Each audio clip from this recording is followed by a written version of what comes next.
안녕하십니까. 조갑제TV 시청자 여러분, 저는 조갑제닷컴의 조세별입니다. 지금 시각은 2021년 8월 6일 저녁 6시를 가리키고 있습니다. 최근 구속된 청주 간첩단 사건, 그 내용이 매우 충격적이죠. 자, 이들은 북한의 지령과 함께 공작금 2만 달러도 수령했습니다. 자, 이들은 남한에서 우리 국군의 핵심 전력인 F-35A 스텔스 전투기 도입 반대 운동을 벌였습니다.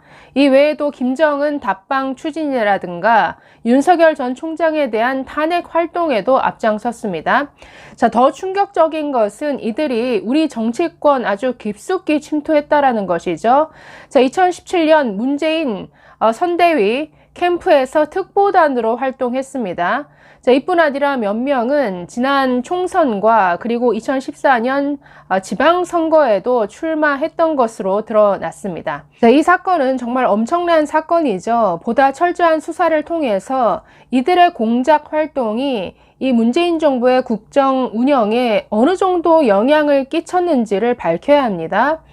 자, 실제로 작년 그리고 올해 코로나 추경 예산을 편성함에 있어서 이 F-35A 스텔스 전투기 도입 예산이 무려 3,785억 원이 삭감이 됐습니다. 이것이 이들의 공작 활동의 영향 때문인지 이 과정을, 그러니까 이런 결정을 내리기까지의 그 과정을 철저히 들여다봐야 한다는 것이죠. 자, 문제는 이게 전부가 아닐 수도 있다라는 이런 우려입니다. 자, 지금 전직 국정원 간부들, 아주 전문 대공 요원들은 이 청주 간첩단 사건은 빙산의 일각일 뿐이다라고 지적하고 있습니다. 자, 오늘 문화일보에 칼럼이 실렸는데요. 자, 제목이 저렇습니다. 청주 간첩단은 북한 공작의 빙산의 일각이다라는 이런 제목입니다. 자, 이 칼럼을 쓰신 분은 전직 국정원 차장이었던 염돈재 전 차장입니다. 이분은 성균관대에서 국가전략대학원장을 지내기도 했습니다. 그리고 문재인 정부 들어서 국정원의 대공수사권 폐지, 이 반대에 앞장섰던 이런 분이기도 합니다. 그래서 국정원법 개정과 관련한 여러 세미나나 토론회에서 항상 발제자로 항상 등장하셨던 이런 분이신데요. 자, 이분의 칼럼 그대로 한번 읽어보도록 하겠습니다. 대공 전문가가 이 문제를 어떻게 바라보는지, 이게 전부가 아니다, 이것은 빙산의 일각일 뿐이다 라고 지적을 하는데 그 내용 한번 보겠습니다. 문재인 정부와 여권이 남북대화 재개와 국가보안법 폐지에 정신이 팔려 있는 동안 청주 지역 노동단체 활동과 4명의 간첩 연루 사건이 터져 큰 파문이 일고 있다. 이들은 2017년 중국에서 북한 공작원을 만나 지령과 함께 공작금 2만 달러를 받고 국군의 핵심 전력인 F-35A 스텔스 전투기 도입 반대, 대북 밤나무 묘목 100만 그루 지원, 김정은 답방 추진 등 친북 활동을 해왔고, 특히 2017년 대선 때 문재인 후보의 특보로 적극적인 지지 활동을 해왔기 때문이다. 이번 사건은 국가정보원과 경찰이 100여 명의 수사 요원을 현장에 파견한 데다가 아직도 추가 조사 대상이 수십 명이나 된다는 사실로 미뤄 대규모 사건으로 비화될 가능성이 크다. 그러나 이번에 발견된 조직은 빙산의 일각이라는 게 대공 전문가들의 공통된 의견이다. 문재인 정부가 남북 대화와 국정원 대공 수사권 폐지에 몰두하는 동안 15,000명에 이르는 북한 대남 공작 요원들이 손 놓고 있었을 리가 없다는 것이다. 간첩 검거 실적만 봐도 그렇다. 노무현 정부 19명, 이명박 정부 23명, 박근혜 정부 9명인데 문재인 정부는 이번 사건을 포함해서 총 4건에 불과하며 그것도 모두 박 정부 때 적발됐거나 내사가 시작된 사건들이다. 즉 문재인 정부 들어서는 간첩 활동에 대한 감시나 수사가 전혀 없었다라는 지적이죠. 자, 계속 보겠습니다. 북한의 대남 공작 대비를 위해서는 정교하고 적극적인 노력이 필요한데 사정은 그렇지 못하다. 문재인 정부는 남북대화 복원과 대공수사 약화에만 관심이 있기 때문이다. 국민은 대화 재개에 목을 매는 박지원 원장이 간첩 사건을 발표한 이유를 궁금해한다. 그러나 대공 전문가들의 해석은 간단하다. 문 정부 출범 전에 내사가 시작됐고 수사 요원들의 집념으로 명확한 증거가 확보돼 박지원 원장도 어쩔 수 없었다는 것이다.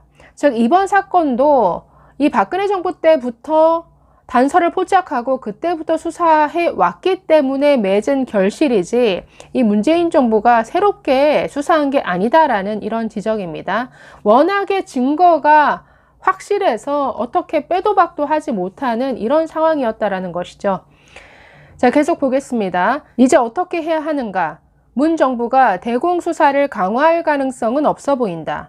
그래도 국민은 설마 우리가 김정은에게 먹히겠어 하고 천하태평이다. 대다수 지식인은 관심이 없거나 행동을 꺼린다. 따라서 애국 지식인과 깨어있는 국민 그리고 제1야당인 국민의힘이 힘을 합쳐 정부를 감시하면서 문제를 제기하고 국민에게 널리 알려야 한다. 끝으로 다음 5가지를 강조해 둔다.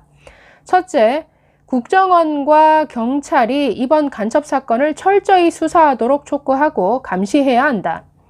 2006년 1심의 사건 수사 때 청와대 주사파들이 김승규 국정원장을 쫓아낸 일이 반복되지 않도록 해야 한다. 둘째, F-35A 스텔스 전투기 예산이 2020년에 2,864억 원, 그리고 2021년에 921억 원, 모두 3,785억 원이 삭감된 과정을 철저히 규명해야 한다. 청와대의 입김이 작용했을 가능성이 있기 때문이다. 즉, 지금 이 간첩 혐의를 받는 사람들의 공작이 여기에 집중됐으니까 이 예산이 삭감되는 과정이 굉장히 석연치가 않죠. 이 과정에 청와대 인사가 어떤 영향력을 끼치지는 않았는지 이 부분 굉장히 중요한 포인트인 것 같습니다. 자, 셋째, 이번 피의자들을 국가보안법 제4조로 기소하지 않고 형량이 낮은 제6조 잠입 탈출 그리고 제8조 회합 통신을 적용한 이유도 확인할 필요가 있다. 저도 이해가 안 되는 게 간첩 혐의를 적용하지 않았죠. 대신에 회합 통신 이 법을 적용을 했습니다. 굉장히 좀 미심쩍은 부분이죠. 자, 계속 보시면 그래야 보강 수사를 통해 목적 수행죄로 기소토록 할 수 있다.